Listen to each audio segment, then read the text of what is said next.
Hey guys, welcome back to another video. Today we will be talking about the 2028 Democratic primary for president. I have I have seven names listed. I'm sure more people will run. I think that it'll be very much like the 2020 Democratic primary where you had dozens upon dozens of candidates run, from little known representatives like John Delaney to little known mayors like Wayne Messam to the former vice president Joe Biden to senators like Kamala Harris, etc. Just dozens and dozens of candidates. I think it'll be very much like that. But of course, only a few even made it to the primary season, let alone got any delegates. So I have the seven biggest names I think that we will see in the 2028 presidential race. Maybe a couple of them will surprise you. Well, I have Gavin Newsom. That one shouldn't surprise you. I think that Gavin Newsom has major presidential ambitions for sure. And I think that, of course, 2028 will be a clear opportunity to run. I think that John Ossoff runs. I think that he has gained, a following being from, winning such a close race in Georgia. Of course, this would require him probably winning re-election, right, in 2026 to prove that he does have the electoral capabilities. He's a very likable sort of candidate, very strong candidate. I think that'll push him through the primary season. Of course, you've got Josh Shapiro. He's the governor of Pennsylvania, another very strong electoral candidate and an electoral juggernaut. He will be a very strong candidate, also presidential ambitions for sure, like Gavin Newsom. You've got Andy Beshear. He is the governor of Kentucky. I could see him jumping into the race. He definitely has a lot of supporters I've seen on social media. This is I think, one that would surprise a lot of people, but I actually think that AOC runs. And that is because, whoops, oh, I thought I had it up. But when you look at the potential 2028 Democratic candidates, I mean, just look at these other names that I have. Newsom, a corporate Democrat. Shapiro, a corporate Democrat. Whitmer, Warnock, both corporate Democrats. Ossoff, of course, debatable. Warnock is probably debatable too. Andy Beshear, probably not, but still, you don't have any strong progressive voices in this primary. When you look at all the names floated, people have floated J.B. Pritzker. The fact that people are floating Gavin Newsom, people are floating Kamala Harris. I don't think Harris runs, by the way. All the biggest names are corporate Democrats. And, even beyond just the, obvious corporate Dems, you don't have any progressives, like actual, progressive firebrands. I don't think that Ro Khanna will run. Obviously, Bernie Sanders will be too old to run by 2028. And I think that AOC will, almost be forced, really, to jump into the race by actual progressives looking for a voice. We'll see if she gets very far, but I do think that she will make it in the primary, or to the primary, I should say.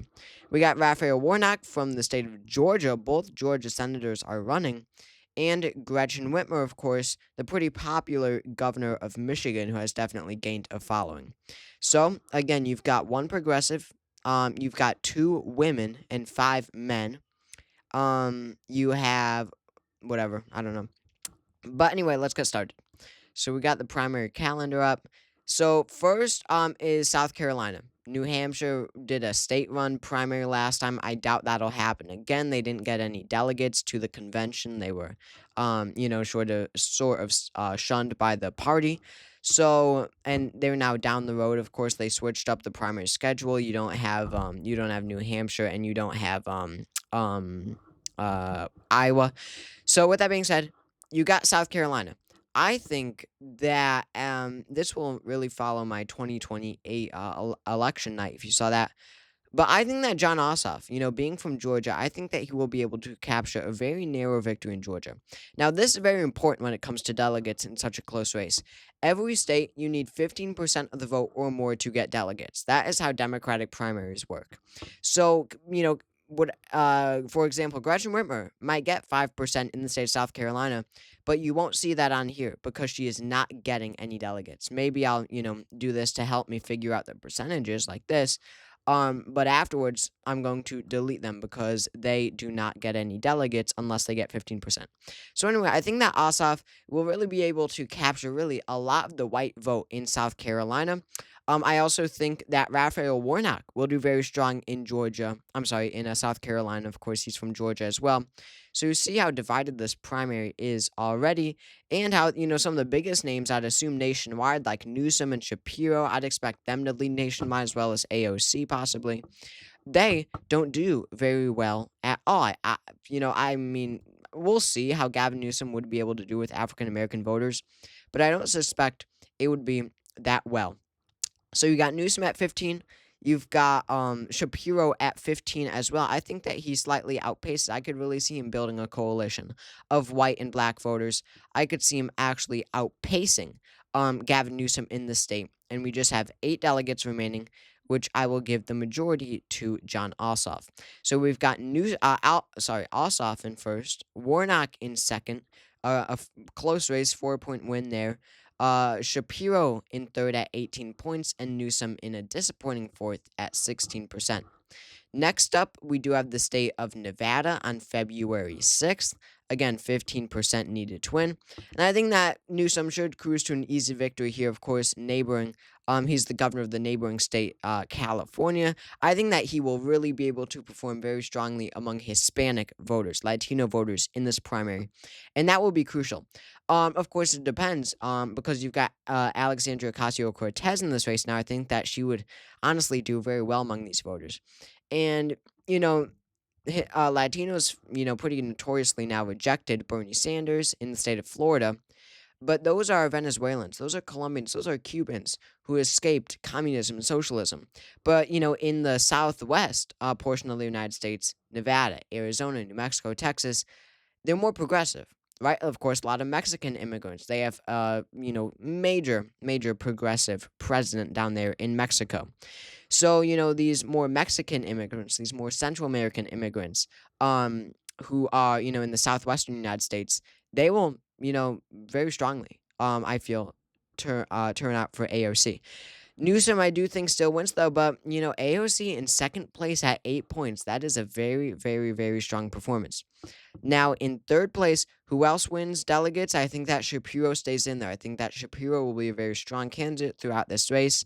And that would, and I think that, cruising off of a major surprise victory out of South Carolina, I do think that John Ossoff will narrowly be able to capture 15% and win some delegates there.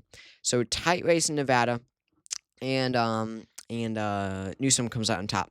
So when it comes to candidates dropping out, will any? Well, Gretchen Whitmer, no, because she still has the Michigan primary where she will crush the competition. That's right, that's the next primary. That's the final primary before Super Tuesday. You've got Warnock, but I think he stays in. He got delegates in South Carolina. He's doing better than AOC. He's doing better than Andy Bashir. But I do think that actually Andy Bashir would drop out at this point. It's not looking good for his campaign. He doesn't have a single delegate. I think he would drop out and probably support John Ossoff, to be completely honest. But you see John Ossoff in the lead at 25 delegates. In second is Newsom at 21. In third, Shapiro at 18. So now we have the Michigan primary. Whitmer would absolutely crush the competition. You've got Whitmer all the way in the lead here, probably almost winning half of the vote. I think that there is a substantial Muslim population, Arab American population that would support AOC in Michigan, but would it be 15%? I doubt it. I don't think it's possible, to be honest, but I don't think that she could crack 15% there. AOC could honestly be a real political firewall that we aren't expecting, but in a Democratic primary, she could perform better than anyone could have expected. I honestly believe that, but it's too risky to say right now. Newsom performs fairly. He's at about 22%. And then finally, I think that Shapiro performs pretty well. From neighboring, or almost neighboring, Pennsylvania, he does better than Newsom there. So after the first 3 primaries heading into Super Tuesday, you've got Whitmer in the lead now at 57 delegates. And with that, with that climb in Michigan, Shapiro takes second place. He's at 52. Newsom is at 47, etc. And Ossoff, who was just in first, now falls down to 4th place. So now we will move on to Super Tuesday, March 5th, the most important day of delegate allocation. I think that Newsom, Ossoff, Shapiro, AOC, Warnock, and Whitmer will remain in the race. Just for simplicity, I guess I will delete. Well, whatever. I won't delete poor Andy. But anyway, let's start off Super Tuesday. You've got Alabama. Now this one, as in my election, I think that Ossoff overall, as you'll see, will perform very well in the South.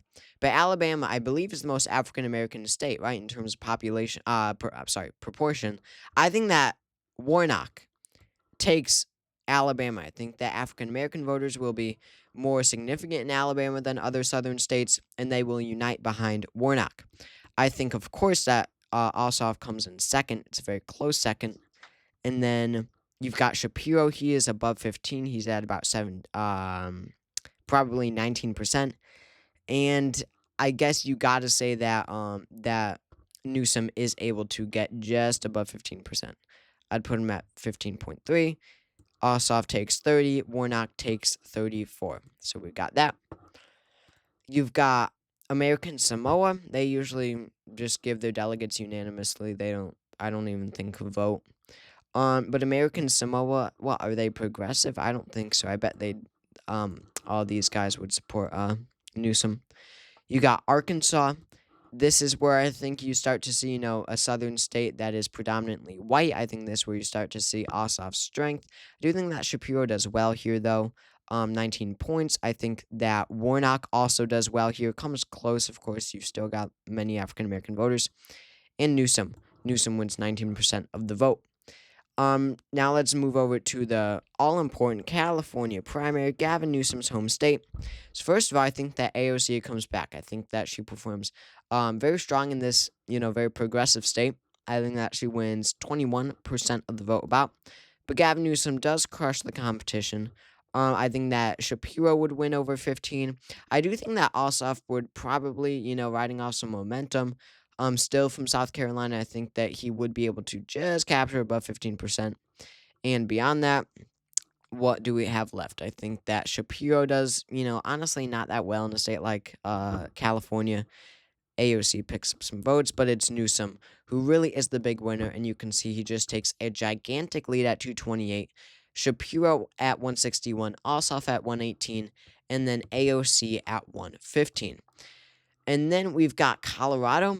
Now, this is an extremely progressive state that Bernie Sanders did carry in the 2020 Super Tuesday, as well as California, and especially with the large Hispanic population. This will be one where AOC actually does have a path to victory. I think that she would, it's so progressive, right? You've got so many independents as well in an open primary that would turn out for AOC. I think that she really performs very strongly here. 36% about. Newsom does do very well. He does. And, of course, Shapiro is able to crack 15 points. But it's an extremely tight race. But, let's see. AOC does win by about 2 points. So that's what I'm thinking there. I know a hot take, but I do think that she takes Colorado. You got the Iowa caucuses. They were moved down to Super Tuesday. And Whitmer will... Oh, my God. I forgot Pete Buttigieg. Whatever. Anyway, he would be, a major factor in this race, and I do think he runs. But let's just say he endorses Newsom and whatever. But you've got Whitmer in Iowa. I think that she will really do well in this Rust Belt region, right? Maybe some Midwest as well. So Whitmer does win Iowa. She'll do very well here. Newsom maybe cracks 15. I barely even see it though. Ossoff, probably not cracking 15. It's really a contest between Whitmer and Shapiro. Relatively close, but Whitmer does win by about 10 points. Next up, we have Maine. So Maine, all the Northeast, really. You've got only one Northeastern candidate besides AOC in this race, and that's Josh Shapiro. And AOC won't even do that well, right, in the white Northeast. I think that Shapiro will crush the competition across New England and other Northeastern states. I could see AOC, in a state with a lot of independents, I could see AOC winning a substantial portion of the vote, right, 20%. But in the end, I don't even think that Newsom will win delegates. I think that this will really just be an an AOC versus Shapiro contest, if it is a contest at all, but Shapiro blows the competition out of the water. You got Massachusetts. Now here's where AOC starts to do better, more progressive voters and all that, but still Shapiro really crushes the competition. More corporate Dems here. I could see Newsom, getting 20% of the vote here, right? But still, Shapiro performs very strongly. An update on the delegate count. You've got Newsom at Shapiro leading at 253, Newsom at 281, and in third place is AOC at 179. I can't believe I have her this high, really. And then Ossoff, and then Whitmer, and then Warnock down there. Now let's head over to Minnesota. I think that this would be really another Whitmer state. I think that this is exactly the type of electorate she wants. Overwhelmingly white, Midwest/Rust Belt. This is, a perfect state for her victory. Still, Shapiro does well. Wins over 20% of the vote, basically a quarter of the vote. Newsom narrowly wins over 15% of the vote. And, this is actually one where AOC, another one where she could turn out enough progressives to win some delegates in Minnesota. That is definitely critical if she's able to do that in enough states. Next up, you've got North Carolina. So now we start to see John Ossoff, come back. He wins his southern voters. Of course, Raphael Warnock is going to win some delegates here, right? Maybe a quarter of the vote. Newsom, of course, still able to capture enough of that African American vote to carry him over 15%. But besides that, and then Shapiro, of course, does win the rest of the vote. So we've got that. Next up, we've got Oklahoma. I think that Whitmer does very well here, another Midwestern state. Honestly, I think that she performs very well across the Midwest. Oklahoma, remember, red state Democrats are the most progressive. So don't even be surprised to see AOC at over 15% in Oklahoma, but I'm not going to do it. Newsom wins a good chunk of the vote, right? 27%. Ossoff actually does do well. But we do have to consider Shapiro as well. But honestly, I think that Whitmer is the only viable one here in Oklahoma, but it is a tight race. And as you can see, no one's dropping out in Super Tuesday. Just look at how divided this race is. It's going to go to a contested convention either way, that I can guarantee. And then you've got Tennessee and Texas. So Tennessee is interesting. But Tennessee, I think that Newsom does pretty well in. Ossoff does carry to victory, or is carried to victory, I should say. Warnock does manage to crack 15, but not too many African American voters. That really is his base, let's be completely honest. But Ossoff does very strong. Wins a 9-point victory. And then Texas. Texas is huge. So Texas, a lot of Latino voters who are progressive. Bernie Sanders came close in the state in 2020. So AOC does very well in this major state. But the winner's going to be Newsom, right? He is going to build this coalition of white and Latino voters in a state like Texas. That is going to be gigantic. That's going to be all important. Ossoff does very well, though. Ossoff probably outpaces AOC. Another southern state that he could add to his collection of states. And then you've got Warnock. Of course, there's a good chunk of African American voters in Texas as well. So this is going to be an incredibly divided race. Warnock gets just over 15. Shapiro, I could see 16, right? Suburban voters picking Shapiro.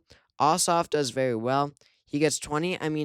Honestly, in such a divided contest, especially among Hispanic voters, right, with AOC in the race capturing a large chunk of them, maybe Ossoff does take the state of Texas. That could be a possibility. But let's stick AOC at 20%. You've got Newsom a bit above AOC. And then you've got John Ossoff at 25% of the vote. Absolutely surprising everybody. Ossoff is a much more likable candidate than Gavin Newsom. Without name recognition, without the money, everything like that, John Ossoff should be able to beat Newsom. But we'll see. But right now, I think that that Ossoff does take Texas. Utah is interesting. Utah likes to pick really random candidates. They're interesting politically. Uh, AOC does very well just because you have very progressive Democrats in this state. But Newsom might win. Whitmer, I bet, does really well, honestly, because they just like randomness. Ossoff does very well in the rurals. I could actually see Ossoff winning the rurals so much, and with the coalition of Salt Lake City voters to win. But another extremely divided one here. Sorry, I'm not trying to do this. All right, maybe AOC doesn't win 25%. But I would say that with his momentum, Ossoff does narrowly win the state of Utah. Next up is Vermont and then Virginia. So Vermont, AOC overwhelmingly. Of course, Bernie Sanders would endorse AOC. I don't think that Newsom cracks 15. I don't think that Whitmer cracks 15. Not Ossoff, but Shapiro would. But still, a crushing victory for Shapiro. There in Vermont, AOC crushes the competition. And then finally, Virginia. This is going to be a contest between Shapiro. I'm sorry. Yeah. Wow. Why did I say I'm sorry? Between Shapiro and Ossoff. Partially southern state. But I do think that Shapiro does win here. Newsom does do well, though. 22%. I think that they're the only ones to win delegates here. Newsom wins 22% of the vote. Ossoff there, but Shapiro does come out on top.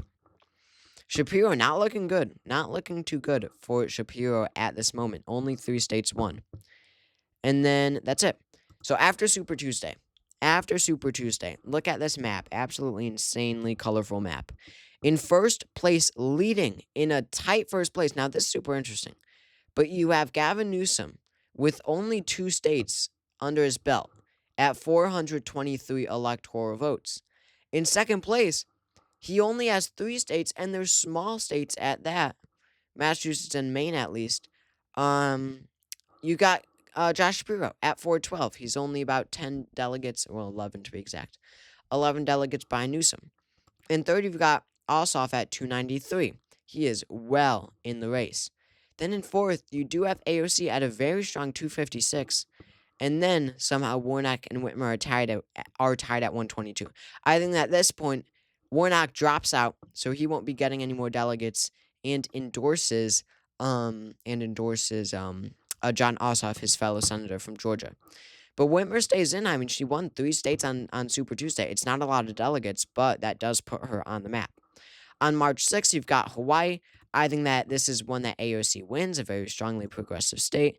Newsom does come close, though. And they're probably the only ones to win delegates.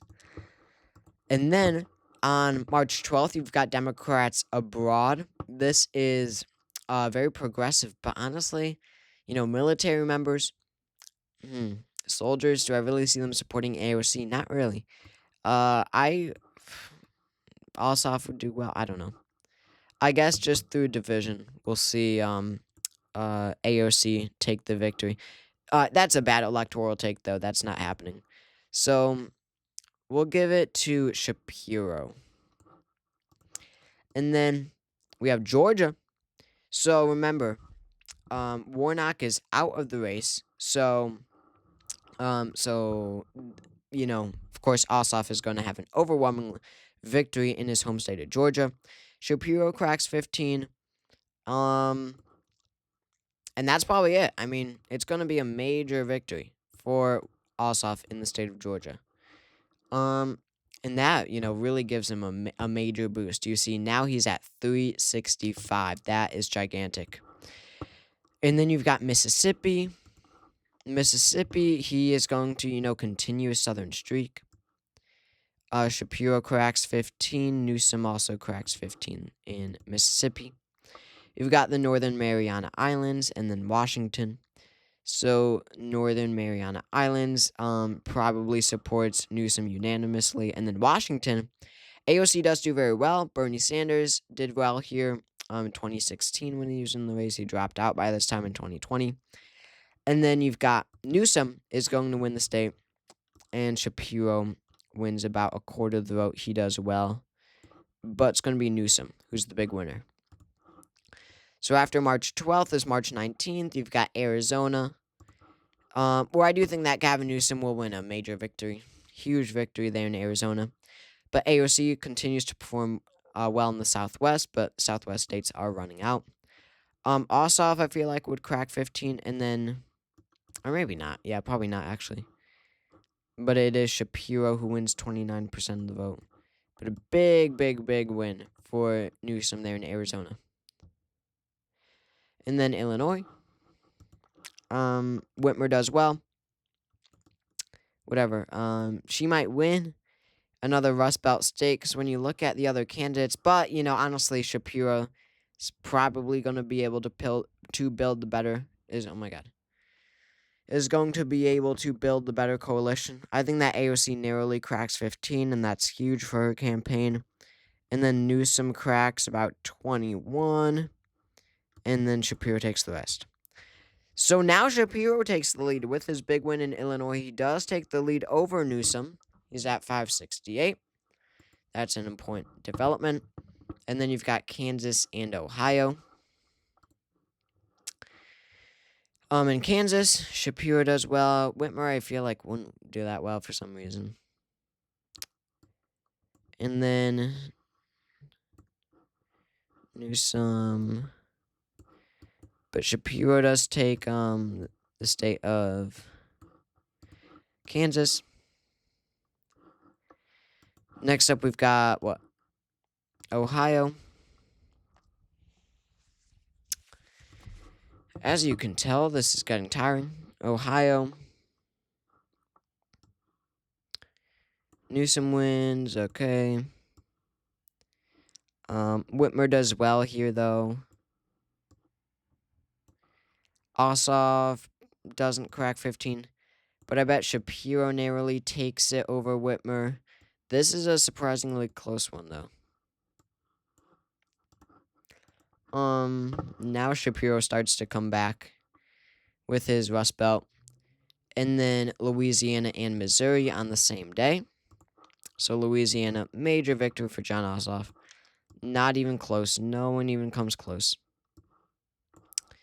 And then, what else did I say? Missouri? Yeah. And then next up, we've got Missouri. Newsom cracks 15. Whitmer doesn't crack 15. Ossoff probably wins here. Shapiro in an extraordinarily close second, though. 4-point margin. So as you can see, Ossoff is carrying solidly the South. And by this time, Florida votes, by the way. So Delaware was, I think it was just Delaware and Florida actually canceled their primaries. So it won't show up on this calendar. But in Florida, what do we have? Well, AOC is not going to win the votes because these are the anti-lefty Latinos here. Newsom does do well, and but I bet Ossoff takes a very surprise victory here, continuing his southern strategy. Newsom though will be a formidable force, and it's just about a toss up here, but it's about 33, or let's say 34 to 41. Ossoff takes victory. That's huge. That is gigantic. Now it's 689 to, 723, 689, 533. So it's becoming a three-way contest now between Newsom, who has the West, Ossoff, who has the South, and Shapiro, who has mostly the Northeast. And then, what do we have? North Dakota. Whitmer probably wins by a lot. And then Shapiro, let's say that. Connecticut and New York. So, New York will be interesting. But in Connecticut, I do think that Shapiro wins. I think that Newsom does crack 15 by right around 20. But across these northeastern states, this is where it gets interesting. It's going to be a contest between AOC and Shapiro. In a very corporate state like Connecticut, I think that Shapiro comes out as the narrow favorite. He's only ahead by 7 points. But regardless, he does win there. And then New York, AOC's home state, I think that she takes a critical win in this critical state. Newsom does win delegates, though. He's at like 20, we'll say. And then Shapiro, of course, Alright, maybe Newsom isn't at 20. Maybe he's at 17. And then we have Shapiro at 40, AOC at 42. Maybe let's increase that margin by just a bit. So a huge, huge, huge victory in AOC's home state. She does carry New York. And then let's do Delaware because they also canceled their primary. Delaware, big, big, big Shapiro win here. Whatever, don't matter, it's just Delaware. They don't even exist. Rhode Island and Wisconsin is next. In Rhode Island, of course, another contest between AOC and Shapiro, but Newsom should do significantly well here. These elites. And AOC really shouldn't do that well here, honestly. Like, not well at all. Shapiro cruises to a big victory. And then Wisconsin. I think that Wisconsin is a perfect electorate for Whitmer. I think that she wins in Wisconsin, but Shapiro does come very close. Maybe Newsom cracks, 18% of the vote or whatever. But it is a contest between Shapiro and Whitmer. And Alaska and Hawaii. Alaska and Wyoming is next. So Alaska. Alaska AOC does well in 28. Whitmer does well in, for some reason, 21. Newsom doesn't even crack 15. Ossoff doesn't crack 15. But Shapiro is the one who takes the state. And then Wyoming. How would Wyoming vote? I have no idea. There are like 302 Democrats in Wyoming, probably. I'd say that Shapiro takes Wyoming, honestly. You got Newsom coming in at a close second, and then Whitmer also above 15 points. But let's say Shapiro wins. And then you've got Pennsylvania. Major victory for Josh Shapiro. I doubt AOC even cracks 15, which would be very disappointing for a campaign. But Whitmer does, and Newsom does. But honestly, it's a bigger victory than even this for Shapiro. Colossal victory, you could say. And now he is really extending his delegate lead. You've got New Hampshire and then Puerto Rico. In New Hampshire, AOC does well.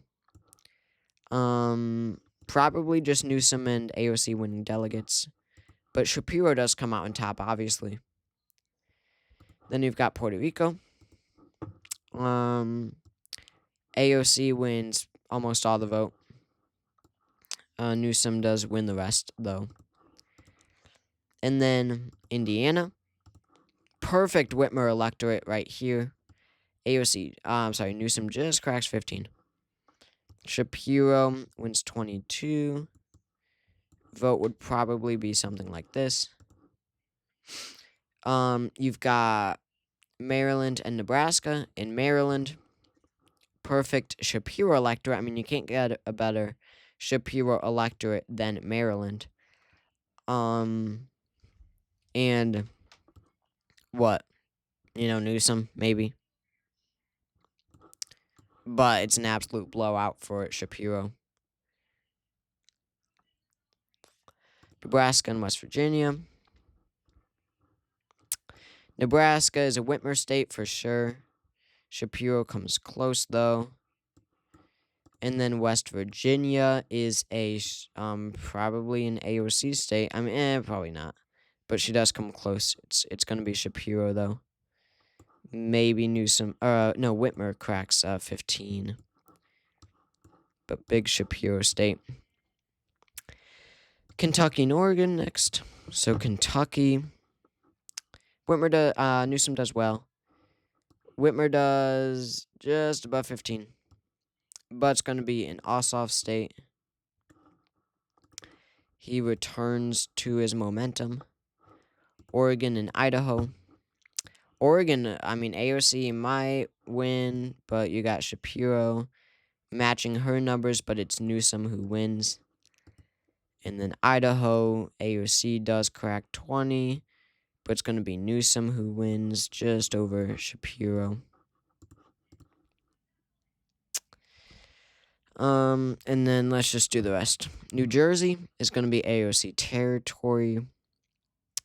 Sorry, no, Shapiro actually wins. Let's say Newsom wins like 15.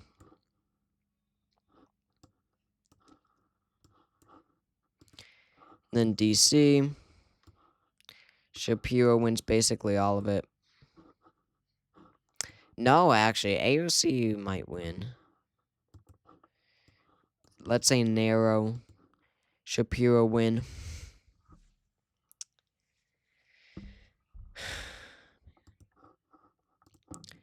South Carolina. South Dakota.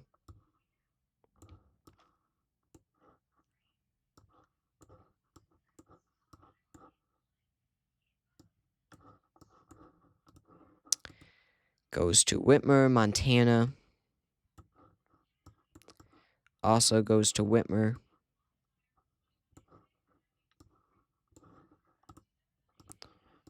Or it's tied, I guess. Well, we got to make a good map here, so.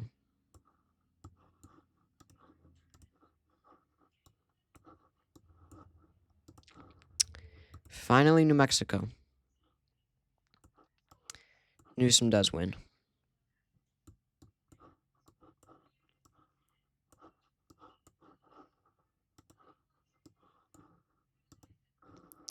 All right. So we have all the assigned delegates. After all the assigned delegates, Shapiro wins 1194. Newsom wins 933. Ossoff wins 551. Sorry, in third place is actually AOC after all is said and done at 587, which is absolutely insane. AOC won 1, 2, 3, 4 states. Ossoff won 1, 2, 3, 4, 5, 6, 7, 8, 9, 10, 11, 12 states. That's insane. But in third is AOC at 587. Ossoff at a disappointing 551. In fifth is Whitmer at 371, and then Warnock at 122. So then, we got Guam and Virgin Islands, so Newsom is bumped up by just a little bit. So then it goes to a convention. You need half the delegates to win, obviously. No one is at that. So let's look at superdelegates. So they cannot vote on the first ballot. So the first ballot is cast, and then the second ballot, now they could vote. I think that I don't know if candidates have control of their delegates. I don't think they do. I think that delegates are just free. But as for the superdelegates, AOC wins about literally 9. Let's say 1 from Kentucky votes, or a couple vote for Andy Beshear, or let's say, a good chunk, right? 10 from Kentucky vote for Andy Beshear as a compromise candidate. Newsom wins, large chunk of them. Whitmer wins a couple as a compromise candidate. Ossoff wins a couple as a compromise, or not as a compromise, but just as a candidate. He wins a couple from the South. 10% seems right. Warnock wins a couple. Warnock doesn't win any. And then Shapiro does win in terms of superdelegates over Newsom, so he extends his lead. Ballot after ballot. So eventually, what's going to happen? Warnock out. Warnock is out, and so he has his 122 delegates still. They vote for Ossoff originally, right? So now Ossoff is at 800. So eventually Ossoff, First, Whitmer drops out. She gives her delegates to Shapiro. He's at 1900. Eventually, Ossoff or Newsom drops out. And Ossoff is the winner. Sorry. Oh my God, Shapiro is the winner. Eventually, Shapiro gets that majority. So this is my prediction right now. Thank you all so much for watching, and I'll see you all later.